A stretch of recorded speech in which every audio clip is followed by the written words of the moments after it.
घड़ी की सुई औकात बताती है।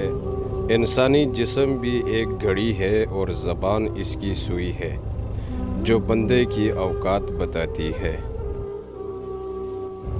हर ख़ानदान में एक ऐसा शख्स ज़रूर होता है जो सारे ख़ानदान को आपस में लड़वा कर कह रहा होता है कि मेरी दिली ख्वाहिश है सब मिल जुल कर रहें।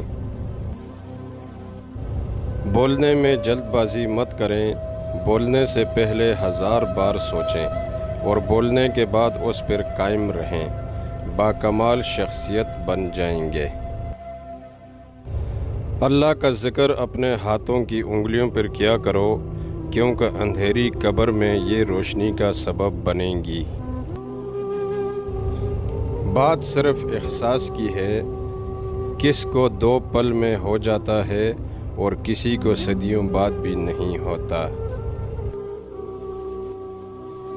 अगर किसी को आपकी मोहब्बत महसूस नहीं होती और नज़र भी नहीं आती तो यकीन दिलाने की कभी कोशिश न करें, नाकाम रहेंगे। मोहब्बत एक लतीफ़ा एहसास है, ये पत्थर दिलों पर नहीं उतरती। दिल के दरवाज़े कभी किसी पर मुकम्मल बंद नहीं करने चाहिए। गलतियां इंसानों से ही होती हैं। बाज़ लोग वापस लौटना भी चाहते हैं लेकिन उन्हें दरवाज़े ही बंद मिलते हैं।